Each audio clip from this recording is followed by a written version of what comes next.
Hello and welcome back to the David67 Celtic News YouTube channel. A big day for the Celtic Football Club and also a nice day for the David67 channel as well.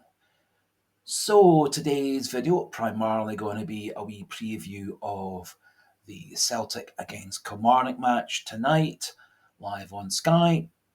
Game in which Celtic, if they get 1 point or more, will guarantee the 2023-24 season, which will be 3 in a row and 12 out the last 13 Scottish League titles. So quite an achievement. And I actually am confident that we're going to get at least a point tonight. I suspect personally that we should actually win the game tonight. And I'm also looking forward to watching the Celtic women's side, the girls, in their game against Hearts away at the Oriam Park in Edinburgh. That game's going to be on at 6 o'clock on BBC Alba for those who've got access to that and for those who like watching the women's side as well.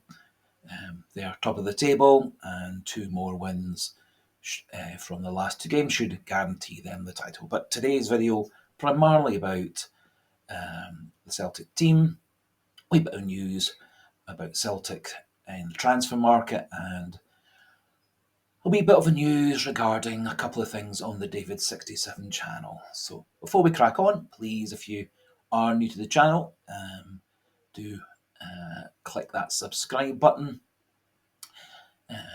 Very happily, overnight we moved over 500 subscribers on the channel, which does open up 1 or 2 wee extra things for the channel now that we are a live level 2 creator, and I'll try and get all that set up over the next few days or week or so.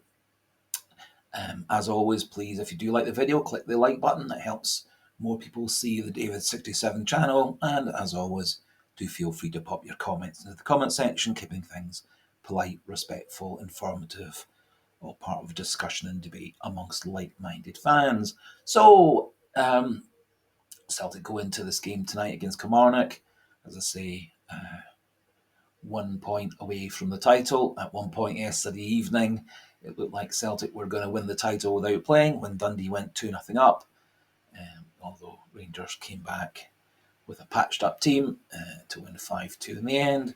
And I think in many ways it's much nicer to win the title for yourself. And that was kind of what Alistair Johnston was saying in his press conference yesterday. Other good points coming out of Alistair Johnston's press conference was, despite the fact that he's got 11 stud mark scars on his calf and ankle area, he's going to be fully fit for playing tomorrow. Just a bit of bruising, swelling and scarring from Lundström's rather reckless challenge. Happily, his underlying right ankle, which has been a problem, needing surgery last summer and caused him quite a lot of problems with post-operative swelling, inflammation for several months over the course of the late summer, autumn into the winter last year. Happily, that's not recurred with Lundström's foul challenge. Brendan Rodgers in his conference yesterday also was talking about Celtic being, in essence, having a full squad available for tomorrow's game. It wasn't really implying that any players were going to have to be rested due to fatigue or rested because we're playing on Kilmarnock's plastic pitch, which happily will soon be getting relayed again as a grass pitch due to changes in the Scottish Premiership and Scottish footballing rules. Celtic this season have, of course, gone to Kilmarnock twice and lost 1-0 in the Viaplay Cup, 2-1 in the league. A rather miserable, wet game where Nat Phillips and Liam Scales had particularly terrible matches, and their defensive lapses allowed Kilmarnock back into the game to win that 2-1 in the end. We also have beat them 3-1 at Celtic Park, and then rather disappointingly blew a lead in added time, ending up with a draw last time 1-1 at Celtic Park. Happily, since that time, Celtic have gone on a very good winning streak, which has powered us towards the verge of the title. So, my prediction for tonight's match is a 3-1 win for Celtic. As I said, it looks like we're going to have a full squad available, and so, not too surprisingly, my starting lineup is the same as it was for the Rangers match last Saturday. So in goals, we've got Joe Hart, Alistair Johnston at right back, now that it's confirmed that he's fully fit and no lasting effects of Lundstrom's foul challenge.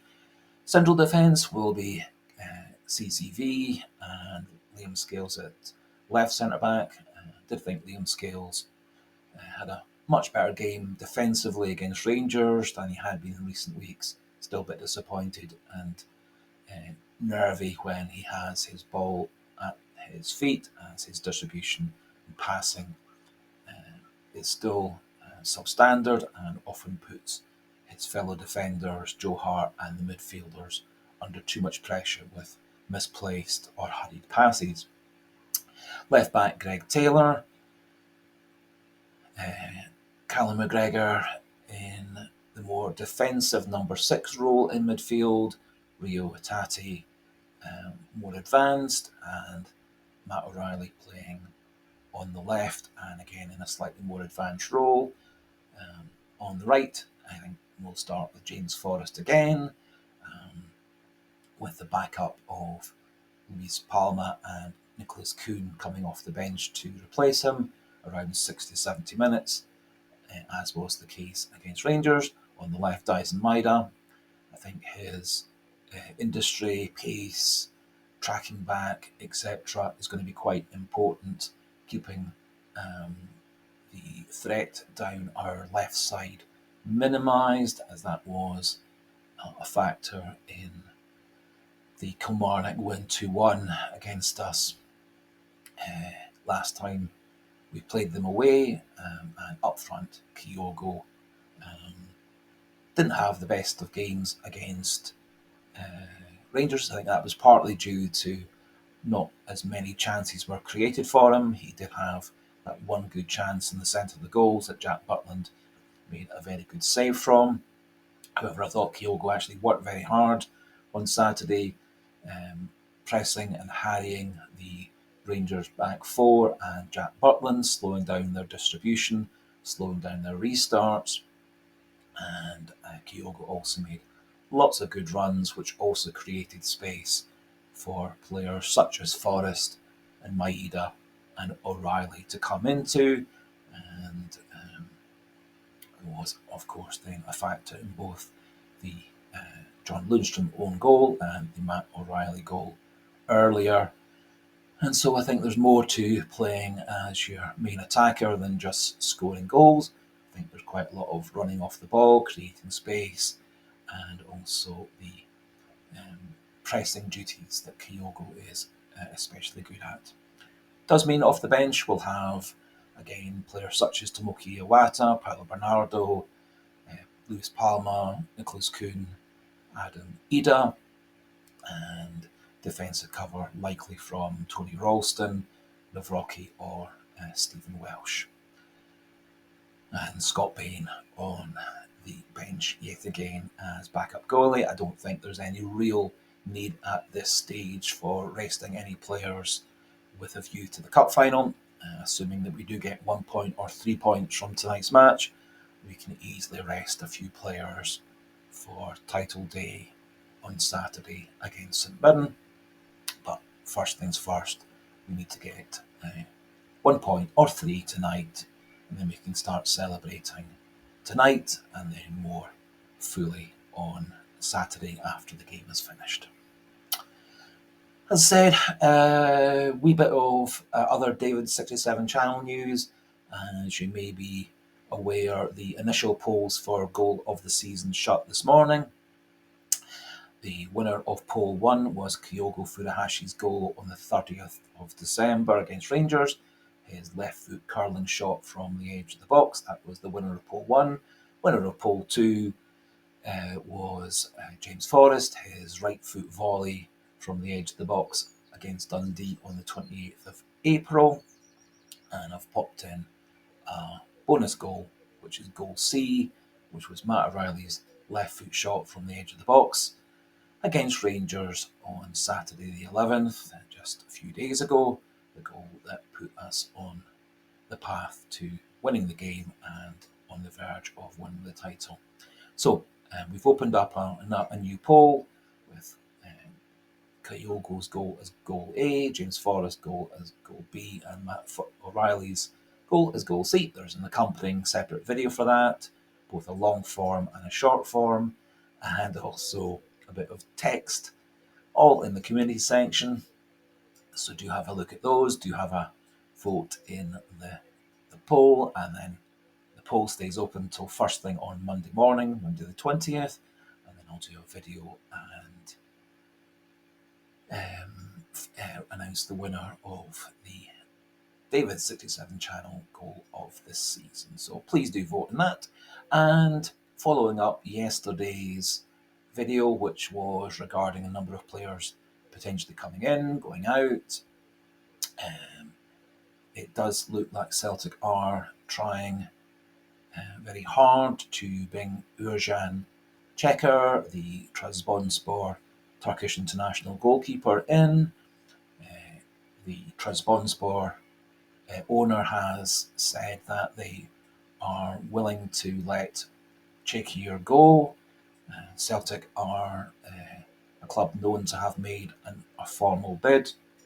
That's thought to be around about £6.5 million, around €7.5 million, which is very close to the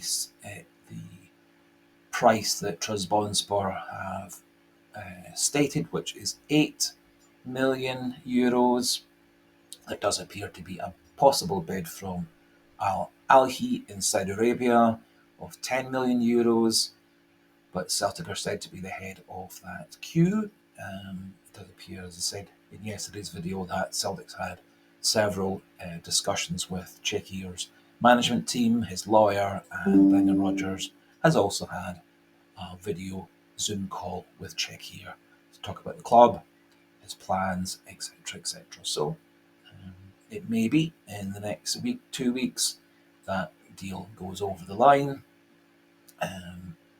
There are said to be other teams interested in Cakir, but nobody has actually made a formal bid except Celtic, and there's some uncertainty whether the Saudi team has made an actual bid or not. It has also transpired that one of the teams who are talking with Celtic about transferring Matt O'Reilly in the summer is Newcastle. That's now been confirmed. The other top 6 English Premier League Celtic are said to be in negotiations, and discussions hasn't been confirmed. It's likely to be Spurs or Aston Villa, given the power of the Liverpool, Man City and Arsenal squad, although in the past Arsenal were said to be interested in O'Reilly as well. And I dare say there's going to be quite a lot of other bidders and inquirers in the next few weeks. And I would expect that deal to go through nice and early in the transfer window, dependent on when Denmark get knocked out of the Euro Nations in Germany this summer. So that just about finishes things off for today. Just want another big thank you to all those who've helped the channel to 500 subscribers. Now we need to try and push on to 1,000, which opens up more benefits for the channel and more things available to do via the channel for the subscribers and viewers. And so please, if you are new to the channel, do click that subscribe button, keep the numbers pushing up towards the next target, which is 1,000. Do click the like button if you've liked the video, and as I said, do feel free to pop your comments into the comment section.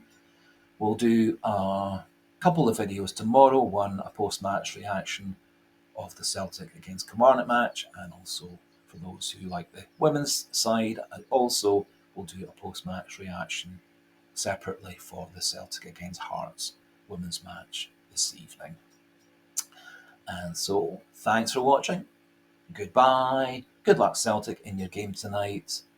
Let's get that title won and done and dusted this evening. And hail, hail.